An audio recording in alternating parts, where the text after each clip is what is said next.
materialista, daqui a pouco ele pode achar o seguinte, né? Não importa o que eu faço, depois não existe nada, então eu vou aproveitar o melhor que eu puder na minha vida. Eu vou buscar todo tipo de satisfação. Eu vou beber, eu vou comer, né? Eu vou usar substâncias ilícitas, eu vou exagerar na questão do sexo, eu vou enganar as pessoas, eu vou usufruir, né, entre aspas, a vida. Porque depois não tem nada. Ou também o próprio materialismo pode induzir assim, mas se eu der cabo da minha existência, todos os problemas passam. Quando na verdade é um grande engano. É um absurdo engano. Por quê? Primeiro, porque nós estamos colhendo constantemente o fruto das nossas próprias ações e a gente pode fazer aí um leque e voltarmos dezenas, centenas, milhares de encarnações, não sabemos o número ao certo, como nós podemos projetar para o futuro, como também nós podemos analisar a nossa própria existência e entender como cada escolha que nós fizemos, desde lá quando nós temos consciência, né, de nós mesmos, até aqui no resultado que todas as nossas escolhas geraram. E a lei de causa e efeito, ação e reação, ela é uma lei universal, é uma lei de Deus, não tem como fugir dela, e ela existe, a vida prova. Então, meus irmãos, quem irá nos falar hoje é o nosso irmão Cristiano Valdrigues, da Sociedade Espírita Irmãos de Caridade. E nós estamos em setembro amarelo, e a palestra é Fé na Vida, em alusão ao setembro amarelo, que fala sobre a prevenção ao suicídio, né? Que já está se tornando uma pandemia do planeta Terra, conforme a Organização Mundial da Saúde. Então, vamos passar a palavra ao nosso irmão Cristiano. Uma boa palestra a todos. Boa noite a todos. Boa noite. Então, meus irmãos e irmãs, é desafiador o assunto, porque nós sabemos, e não assim do quão grave é, e não temos jamais a pretensão de encerrar o assunto, né, em poucas palavras aqui, e sabedores que somos de que muitos, com muita mais capacidade que nós, já o fizeram de várias formas, e ainda assim o problema existe, né, permanece, porque nós temos muitas soluções, nós temos aonde buscar, nós temos aonde nos apoiar, acima de tudo, né, nosso amigo e mestre Jesus, ele nos deixou um legado difícil de se escrever, né, tanto pela sua grandiosidade, porque nos trouxe a realidade da existência infinita, né, de que nós não morremos com a morte do corpo, e isso por si só já deveria bastar para que nós pensássemos, enxergássemos a vida de uma forma muito diferente, muito mais ampla, né, com muito mais riqueza. E ainda assim, muitos dos que conviveram com ele diretamente, né, seus próprios apóstolos, não compreenderam bem ele, né? Então nós não temos assim o objetivo de encerrar este assunto, né? Judas conviveu 3 anos com ele e não o compreendeu com profundidade. Bartolomeu conviveu também 3 anos com ele, e ainda assim Bartolomeu tinha suas tristezas, tinha suas cismas, tinha suas dificuldades, não aceitava bem a partida da mãezinha querida, tinha a incompreensão dos irmãos, do pai, que achavam que ele tinha perdido a razão por seguir aquele mestre tão diferente, né, que falava de amor e falava da sobrevivência do espírito. Então, as incompreensões do caminho são muitas, as dificuldades de entendimento são muitas, né? E nós nos encontramos assim, nesse processo de descobrimento. Eu elenquei assim, algumas fases da nossa jornada, né? Muitos de nós estamos em algum momento dessas fases, assim, isso é uma percepção, né? E a gente vai tentar linkar isso com o próprio Evangelho, né? Nós temos, num primeiro momento, embora nós sejamos criados por Deus, simples e ignorantes, mas Deus colocou a sementinha lá dentro. Nós sabemos que há algo maior, que pertencemos a algo muito maior, que há um Criador. Nós sentimos, porque nós temos uma ligação com Ele. Querendo ou não, aceitando ou não, não importa. É muito mais profundo do que a nossa razão consegue traduzir. Mas ainda assim há pessoas que se dizem descrentes, né? E temos que respeitar. E aí existem muitas questões, né? A religião, ao longo dos séculos, ela fez um desserviço, porque ela apresentou um Deus punitivo, um Deus que castiga, um Deus que mata. Então há muitas, e as pessoas que sofreram por esses processos, até podemos entender e aceitar que talvez elas tenham uma grande dificuldade de aceitar, né, Deus e a própria religiosidade. E tudo isso nos serve também como elementos que vão pesando de uma forma assim, que pode nos entristecer, pode nos enfraquecer, pode criar uma visão de mundo que não nos favoreça. Porque, assim, ó, então nós vamos chamar isso da fase da descrença. É uma espécie de infância espiritual. E muitas coisas estão ligadas a isso. Por exemplo, a infantilização da vida, a romantização.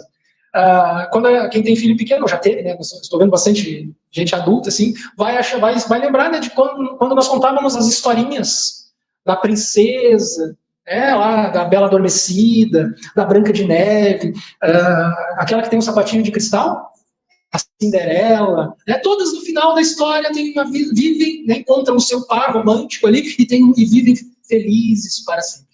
E a gente sabe que a vida real não é bem assim. Né? Um dia nós vamos viver felizes para sempre. Mas nós estamos na construção deste processo ainda. Então nós não podemos simplesmente achar que tudo vai ser lindo e maravilhoso. Quando eu tinha, desde que eu nem sei dizer que idade, mas quando eu descobri a profissão do meu pai, eu disse, nossa, eu quero ser isso aí. E claro, eu tinha, sei lá, quantos anos de idade, né? E eu começo a trabalhar entre 12 e 13 anos com ele, assim.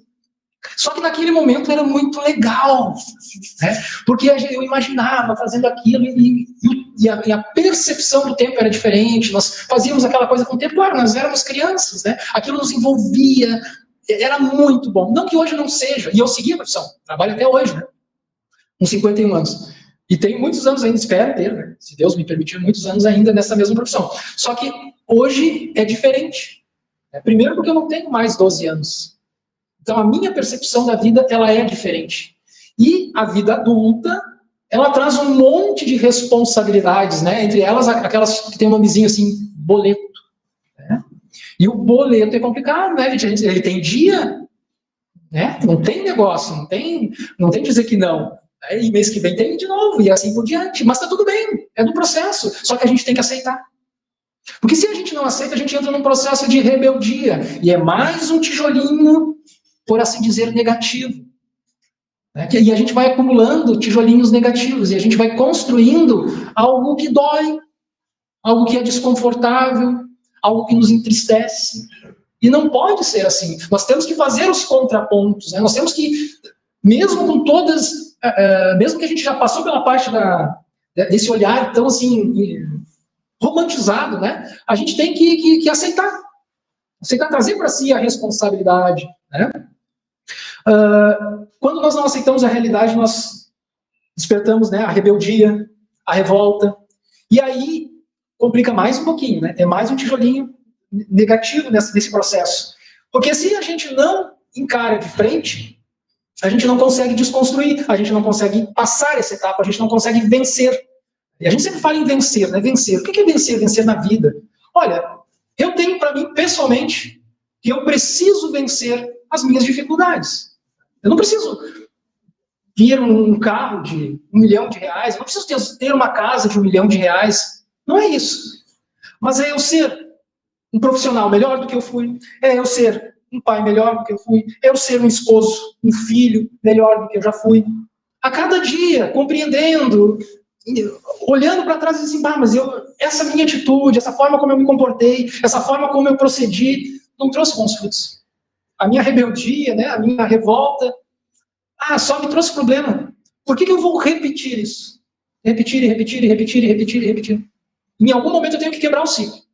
Então, isso são fases, são processos. E é claro, a gente não está falando assim de uma única existência. Talvez a gente esteja falando aqui de milhares de anos na construção desse processo. Cada um vai ter o seu tempo. Né? Não dá para saber, não dá para medir. Nós temos o egoísmo. Olha, eu, segundo os próprios espíritos, não sou eu que digo, né? O orgulho e o egoísmo são as maiores chagas da humanidade. Mas eu apostaria mais ainda no egoísmo. Porque quando eu ajo de maneira egoística, eu estou agindo contra o que é natural. Contra as leis de Deus. Porque eu jamais... Isso é importante, gente. Eu não posso ser feliz sozinho.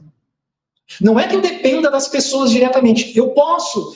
Nós temos, embora nós sejamos seres sociais, nós precisamos dar energia uns dos outros, mas claro que nós precisamos primeiro cuidar desse espírito que habita esse ser, amar esse espírito, cuidar e trazer dele mesmo algo que nos faça sentido. Mas, ainda que eu consiga ser a melhor versão de mim mesma, me amar, me respeitar e fazer as melhores escolhas para mim, se o restante das pessoas que estão ao meu entorno e o mundo mesmo, a nossa sociedade mais próxima e mais ampla, nós possamos imaginar, até levar as fronteiras do mundo inteiro, não vai ter como ser feliz plenamente.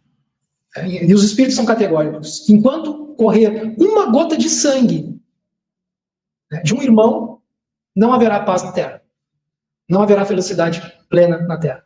Então, mas à medida que eu vou me construindo, vou buscando equilíbrio, vou sendo menos revoltado, menos rebelde, menos egoísta e menos romantizador sobre a vida, porque a vida, assim, eu vou desconstruindo essa imagem, vou me fortalecendo e vou auxiliando as pessoas ao meu redor.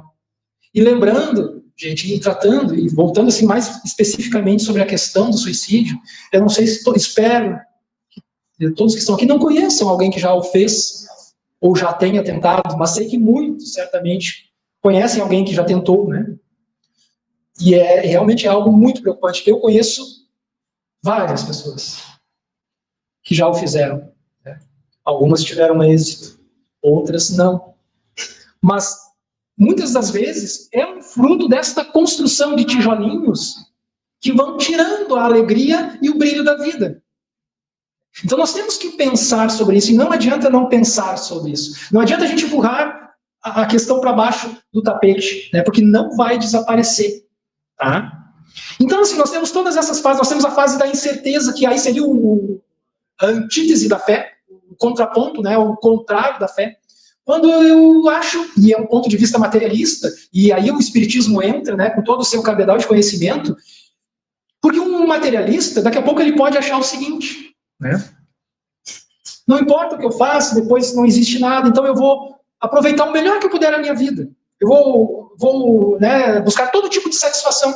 Eu vou beber, eu vou comer, né, eu vou usar substâncias ilícitas, eu vou exagerar na questão do sexo, eu vou enganar as pessoas, eu vou usufruir, né, entre aspas, a vida. Porque depois não tem nada. Ou também o próprio materialismo pode induzir assim, mas se eu der cabo da minha existência, todos os problemas passam. Quando, na verdade, é um grande engano. É um absurdo engano. Por quê? Primeiro, porque nós estamos colhendo constantemente o fruto das nossas próprias ações e a gente pode fazer aí um leque e voltarmos dezenas, centenas, milhares de encarnações, não sabemos o número ao certo, como nós podemos projetar para o futuro, como também nós podemos analisar a nossa própria existência e entender como cada escolha que nós fizemos, desde lá quando nós temos consciência, né, de nós mesmos, até aqui, e o resultado que todas as nossas escolhas geraram. E a lei de causa e efeito, ação e reação, ela é uma lei universal, é uma lei de Deus. Não tem como fugir dela. E ela existe. A vida prova. A vida prova. Só que assim, aí o Espiritismo nos mostra, então, esse leque mais amplo. Nos mostrando que, se eu atentar contra a minha existência, se eu não lutar contra as minhas dores, porque existem várias formas de se suicidar. E daqui a pouco o próprio fato de eu não querer buscar uma ajuda, de eu não querer buscar um amparo, já é uma forma de desistência. Já é uma luta que nós estamos entregando sem nem começarmos a lutar. E nós precisamos, e hoje o Espiritismo também, ele é muito categórico e reforça essa questão de que nós temos sim que buscar o auxílio médico. Nós temos que buscar todo o auxílio que estiver ao nosso alcance. Né? Meu pai tem 80 anos. Está relativamente bem nesse de saúde, né? Só que ele tem Parkinson. O Parkinson não é uma doença que ela por si só mata, né? Não. Pessoas não morrem de Parkinson, mas morrem com Parkinson. E, num dos ajustes da medicação, nós percebemos claramente uma melhora significativa. Então, os recursos médicos são dons divinos, concedidos. Primeiro, Deus concede para a gente a inteligência. E a gente luta, busca, desenvolve, compreende, né, o que cada processo químico reage dentro do nosso organismo e desenvolvemos os medicamentos. E assim, olha a expectativa de vida como está hoje, né? Muito maior do que em qualquer outra época da humanidade, graças à compreensão da ciência, né? Que produziu os remédios, que produziu a compreensão de como nós podemos conduzir a nossa vida, tendo uma vida mais harmônica, mais organizada na questão da alimentação, né? Num exercício, num estilo de vida mais equilibrado, que promove, então, a nossa longevidade. Mas que tudo este querer também é uma construção, daí não, que a gente está bem falando da construção negativa, agora a gente quer passar para outra frase, né? Que é a frase da compreensão desse processo todo e a fase de transformação. Né? Quando a gente busca, então, compreender a vida, o real significado da vida. Tem um poeta que diz, né, que a vida é a arte do encontro, embora haja tanto desencontro pela vida. Mas a gente, primeiro, tem que trazer para si as responsabilidades. Primeiro, né, aquele Deus que outras religiões, em outros momentos, nos passaram, não é uma crítica, mas é uma constatação. Nós tivemos agora a oportunidade de estudar as religiões lá no EAD, né, que é o estudo aprofundado da doutrina espírita. Nós terminamos, depois de 2 anos e meio, o livro 1, lá na nossa casa, terminamos ontem. E agora vamos passar para o 2. E estudamos as religiões ali, catolicismo, o próprio espiritismo, catolicismo, protestantismo, judaísmo, islamismo. Né? Então, é só uma constatação. Né? Então, e outras religiões nos disseram assim, olha, Deus está te punindo. E não é verdade. Deus está nos educando. Então, quando educa, traz um outro conceito de responsabilidade. Eu sou o responsável pelos meus atos, pelas minhas escolhas, como nós falamos antes. Então, eu tenho que fazer escolhas mais claras. Eu tenho que entender que a vida é, sim, difícil. Porque tem que ser assim. Porque nós estamos nos desenvolvendo. Nós estamos crescendo. Por exemplo, se o nosso filho, né, relativamente jovem, pequeno, né, daqui a pouco 9, 10, 8 anos ali, acorda de manhã e diz assim, não, hoje eu não vou para a escola. Mas meu filho, por que tu não vai para a escola? Eu não vou porque tá frio, não quer ali, hoje não estou com vontade. O que a gente faz? A gente diz, não, tá tudo bem. Não. A gente pega e explica por que é que ele tem que ir. E leva ele para a escola. Porque é assim que tem que ser. É difícil ir para a escola? É. Mas ninguém me morreu indo para a escola, pelo simples fato de ir para a escola. No meu tempo, eu gosto de lembrar assim, né? A gente morava um pouco afastado do bairro, assim, na zona rural. Então tinha uma turminha, né? Era assim, sei lá, era mais de meia dúzia, assim, agora eu não saberia dizer de cabeça, mas tinha uns 7 ou 8, assim. E nós íamos todos juntos. Eu nunca esqueço a minha mãe, eram outros tempos, né? Eu tinha 7 anos, né? Então hoje com 51. Ela só me levou na escola uma vez. Foi só o primeiro dia. Nunca mais ela me levou na escola. Porque nós íamos juntos, nós pegávamos ônibus, e aí tinha um pessoal passando a Vila Reza, lá tem a estação experimental, que hoje não é mais agora. Agora até está com os índios, né? Mas enfim. E aí descia uma turma lá de caminhão. O caminhão parava na frente de casa, assim, subia aquela turma para cima da caçamba do caminhão, assim, e descíamos. E que lá vinha mais uma turma, né? E descíamos na frente da escola do caminhão. Às vezes pegávamos o ônibus, 7, 8 anos, por baixo da roleta, pegávamos o liquinho, que vinha de Viamão, passávamos por debaixo da roleta e descíamos na escola também. Claro, eram outros tempos, era difícil, mas eu não lembro assim, de um dia que houvesse a chuva que houvesse o frio que houvesse, que eu não fosse para aula. Não tinha essa opção, não era opcional. Tinha que ir. Era difícil, era ruim, mas a vida é assim. A vida é só desafio para nos fortalecer. Provas e expiações. Provas porque testa a nossa fibra. Prova porque testa o nosso conhecimento, porque testa a nossa coragem e a nossa fé. Porque sem fé, sem coragem, nós não vamos conseguir vencer essa jornada. Quando Jesus entra no barco e convida os discípulos para atravessarem o lago, o mar da Galileia, ele não disse que ia ser fácil, mas ele deu uma certeza, empiricamente, né? Que nós íamos chegar do outro lado. Quando veio a tempestade, quando todos entraram em desespero, disse, mestre, acorda, nós vamos nos afogar. Ele se levanta calmamente. Claro, era Jesus, mas é uma metáfora. E ele manda que a tempestade se acalme. Ele não prometeu que ia ser fácil, mas ele deu a certeza de que nós iríamos chegar. Então, a vida é essa tempestade.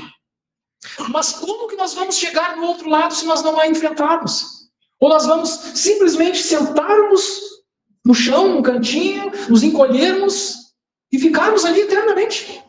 Na zona de conforto. Eu tenho uma outra palavra para a zona de conforto. É preguiça. É simples assim. Nós não fomos feitos para ficarmos parados. Nós fomos criados para o movimento. Nós fomos criados para tirar esse potencial, essa energia, essa força de dentro de nós e arrastar aqueles que estiverem próximos, no melhor sentido da palavra, pelo exemplo, pelo carinho, pelo conforto. Nós temos que nos auxiliar. E essa também é a parte do não poder ser feliz sozinho. Nós temos que dividir o pouco que temos, mas nós precisamos dividir. E no processo de compreensão, e nesse processo de mudança e de transformação, nós precisamos entender a nós mesmos.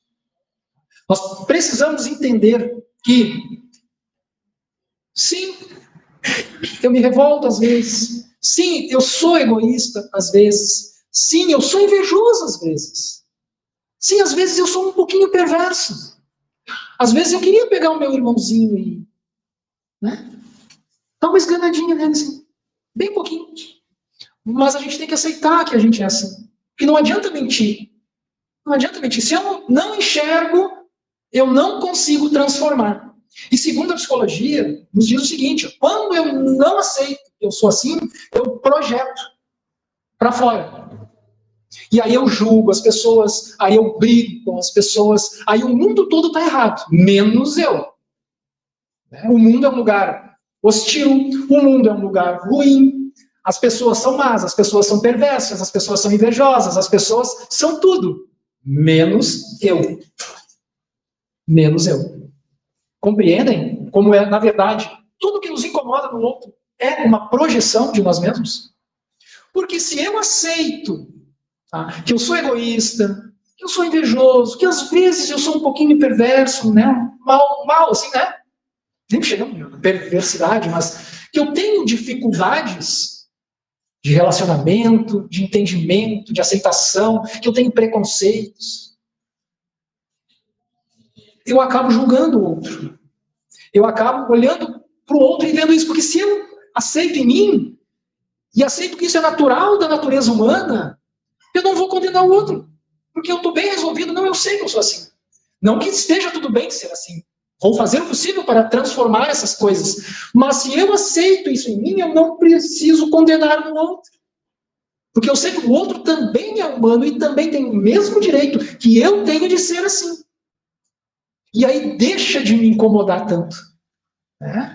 Outro dia, hoje na evangelização, um jovem chegou para mim, eu não lembro qual foi o início da conversa, mas nós chegamos nessa questão que uma menina furou a fila, né, na frente dele, assim, e ficou meio que provocando. Ele não gostou e tal, e aí ela ficou provocando. E aí ele se sentiu muito incomodado, pegou e foi embora para casa, né? E aí a mãe dele deu uma bronca nele por ele não ter tomado uma atitude, assim, né? Não de briga, não acho nada disso, mas pelo menos impor, olha, isso não foi bonito, não foi legal, não estou gostando da tua atitude, pelo menos, né, de ter se posicionado. Né? E eu disse, cara, olha só, se essa menina fez isso contigo, possivelmente ela não está bem. Ela deve ter algum problema. Ela pode ter um problema em casa, ela pode ter uma dificuldade de relacionamento com os pais, ela pode estar passando por alguma doença, muitas coisas, porque não é natural machucar o outro. Não é natural ferir o outro. Isso não é da nossa natureza. Isso é um processo de desequilíbrio. Quando nós machucamos, ferimos, e não estou falando nem do ponto de vista físico. Pode ser através de palavras, pode ser emocionalmente. Isso é um desequilíbrio. É porque nós estamos fora daquilo que é natural. Nós estamos fora daquilo que é da lei de Deus. E isso vai nos machucando, vai nos criando dores. E daqui a pouco a vida pode ficar muito descolorida. Daqui a pouco nós podemos começar a pensar que não vale a pena. Então nós temos que nos compreendermos neste processo, né? E reconhecer para poder transformar. Porque se nós não e aí vamos buscar a ajuda dos psicólogos, vamos buscar a ajuda dos psiquiatras, vamos buscar o atendimento fraterno na casa espírita. Vamos buscar Jesus. Vamos aceitar o convite de Jesus e vamos entrar nesse barco, porque esse barco tem Jesus no leme. Eu sempre fiquei me questionando, por que eu não sei se eu estou interpretando errado, até se houver uma outra visão, por favor, compartilhe comigo. As igrejas, as religiões, as igrejas, enfim, sempre disseram que Jesus morre para nos salvar. Eu não entendo bem qual é a perspectiva deles, mas, na minha visão, quando ele se deixa colocar em holocausto, né, se deixa ser preso e morto, porque ele não precisava passar pelo processo. Não precisava, primeiro, porque não merecia, porque era inocente. Primeiro, porque tinha poder, se quisesse sair daquela situação. E não era nem poder mágico. Pela própria palavra ele poderia ter se desvencilhado da situação. Mas não, ele se permite. Porque estava programado. Mas por quê? Porque ele tinha que mostrar que a vida continuava. Tanto é que 3 dias depois ele volta. Para nos dar a certeza de que a morte não existe. E de que nós vamos passar por todos estes problemas e ainda assim vamos continuar vivos, fortes. Então, não sei, né? Essa é o que eu consegui interpretar do processo. Então, se nós temos essa certeza da continuidade, nós temos que fazer a melhor continuidade que nós podemos. Lutando, construindo uma visão de vida mais colorida, mais alegre, mais positiva. Nós temos que ter coragem, nós temos que ter ânimo. E nós temos que saber aonde nós queremos chegar. Eu quero ser feliz. Agora, que nem eu disse, não há uma receita de bolo igual para todos. Cada um vai ter que primeiro se reconhecer quem realmente é. Ver quais são os pontos que precisam ser trabalhados. Lidar com os desafios de cada dia. Aceitar as responsabilidades. Entender quem é, então, e saber aonde quer chegar. Eu quero ser a melhor versão de mim mesmo. Porque eu tenho potencial. Porque eu sou um filho de Deus. Porque eu sou um co-criador do universo. E eu preciso viver em plenitude. E às vezes a gente percebe assim, claramente, quem já assistiu o filme do Divaldo, que conta a história do Divaldo, tem um momento lá que a Joana de Ângeles diz assim para ele, que vou ver se eu tento lembrar, pelo menos do sentido da palavra, né? Quem seca as lágrimas alheias não tem tempo de chorar. Frequentemente eu tô ali, né, no Instagram, no YouTube, quando tem um tempinho a gente dá uma olhadinha lá, né? E me aparecem algumas postagens muito interessantes, assim, né? Tem um menino, Lee Hudson, procurem lá no YouTube. Ele trabalha na Índia, eu acho. Eu não entendo. No final de cada vídeo ele dá ali um esclarecimento. Eu acho que ele inclusive vende alguns colares para arrecadar dinheiro e ele resgata moradores de rua na Índia. E os vídeos são muito emocionantes. Criaturas assim, ó, atiradas no lixo, atiradas num canto, simplesmente entregues à própria sorte, por assim dizer, né? E ele vai lá, resgata, corta o cabelo, corta a barba, dá um banho, bota uma roupa, leva para comer e traz dignidade para aquela pessoa de novo. E ele faz aquilo, e ele lava ela, né, a pessoa, né? Geralmente são homens. Ele lava, corta o cabelo, e a alegria que a gente percebe nele fazendo aquilo. Tem ele é professor, agora eu vou esquecer o nome dele, professor de filosofia, agora ele já é aposentado. Ele lecionava na Universidade Pública de São Paulo, se não me engano. E ele tem uma palestra que ele faz, ele conta a história da filha dele, que tinha uma doença raríssima. Só que havia um período de incubação daquela doença. Se ela passasse, eram 2 ou 3 anos, se ela vencesse aquela etapa, a bactéria desaparecia, né, por assim dizer. Mas se a bactéria saísse antes desse período, era a morte certa. E ele relata a dor que foi passar por aquele processo e a alegria de ver a filha bem. E ele relata depois a filha adolescente, né, que convida assim, os seus amigos para irem em casa e da alegria dela e o pai, né, deixar ela ir com os amigos lá e da alegria que ele sente. Né? E ele fala que a maior missão de Jesus é viver pelo outro. Porque a alegria do outro, a alegria das pessoas que nós amamos não tem preço. Isso nos enche de motivação, isso nos enche de esperança. São tijolinhos de alegria e de cor que nós podemos colocar na nossa vida. Porque daqui a pouco a gente pode olhar para a nossa vida e achar que está ruim. Mas se nós olharmos para aquele morador que está tirado, morador de rua que está tirado num lixão, entregue, né, a um destino assim, que não foi bem escolhido, nem sei dizer como, né? Daqui a pouco a situação dele pode ser infinitamente mais dolorosa do que a nossa, mas ele está ali, ainda assim ele está ali. Outros que nos surgem assim, né? Tem uma mãezinha, eu não sei estimar a idade delas, mas talvez no máximo uns 30 anos ela não tem os 2 braços. E ela cuidando da filha, a filha é bem pequenininha assim, 2, talvez 3 aninhos. E ela desenvolveu a habilidade, né, de pentear a filha, de vestir a filha, e ela cuida da filha. Aí ela A filha coloca uma espécie de... Mas como se fosse uma mochila. E a filha sobe naquela mochila e ela carrega a filha naquela mochila. Eu acho que ela tem só um toquinho, assim, desse no direito. Assim, no esquerdo ela não tem nada. E ela pinta. Ela pinta quadros lindíssimos, só com os pés. Ela poderia ter desistido, mas ela não desistiu. Tem um outro rapaz, por volta dos 30 anos também. Ele não tem os 2 braços. E ele é pedreiro. Ele faz contrapiso, ele coloca azulejo, ele ergue parede com os pés. Ele poderia ter desistido, né? Tem uma história muito bonita, eu já citei muitas vezes em palestras, mas eu me lembrei dela novamente, porque é uma história muito bonita. Família Hoyt, Tim Hoyt, Tim de time, né? Hoyt, é H-O-Y-T, se eu não estou enganado. Dick e Rick Hoyt, pai e filho.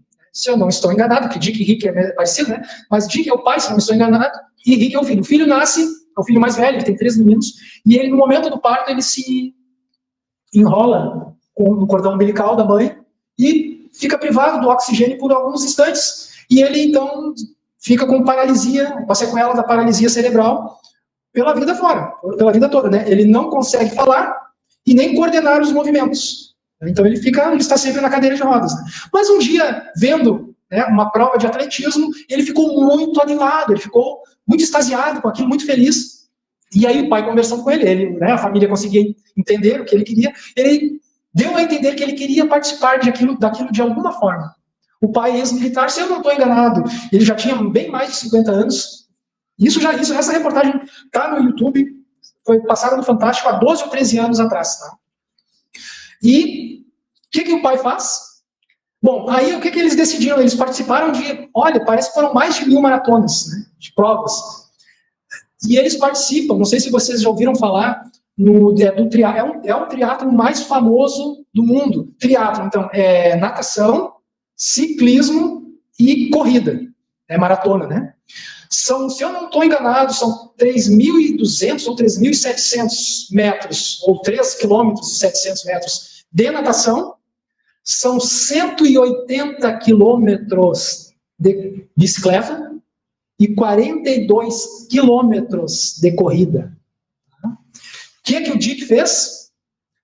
Para a parte da natação, pegou o Rick e botou num bote, puxou as cordinhas, fez uma presilha e nada, 3.700 metros puxando o bote com o filho, com paralisia cerebral.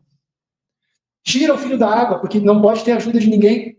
Tira o filho do bote e coloca numa bicicleta que ele construiu com uma cadeira na frente e prende o filho e pedala 180 quilômetros.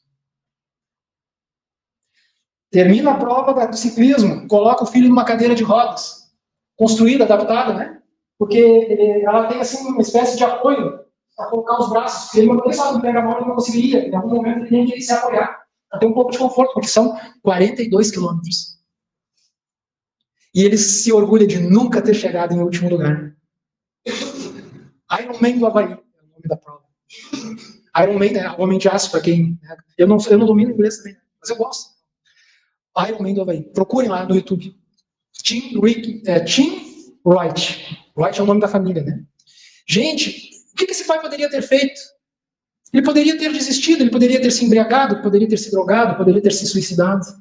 Mas ele escolheu viver e dar alegria para aquele filho. As chegadas dele na bandeirada final são apoteóticas. Né? O filho, dentro da limitação dele, mas a alegria transborda. Porque ele escolheu fazer assim. Porque ele escolheu não se entregar. Ele escolheu que ele pode ser maior que a dificuldade. E nós que temos os 2 braços e temos toda a capacidade de fazermos o que nós quisermos da nossa vida, por que nós vamos escolher sofrer? Nós podemos escolher ser felizes. É uma escolha. Jesus nos trouxe e nos colocou muitas possibilidades. Nos advertiu de que nós somos deuses, de que nós podemos fazer tudo o que ele fez e muito mais. Por que nós, lá na parábola dos talentos, né? Como ele também nos conta, o que nós vamos fazer com os nossos talentos? Vamos enterrar ou vamos multiplicar? Bom, como eu disse, eu não tenho a intenção de encerrar esse assunto, mas eu queria trazer esses pontos para nós pensarmos, né? Porque nós temos que ter fé na nossa vida, porque ela pode ser muito bonita. Muito obrigado pelo convite e pela atenção de todos vocês.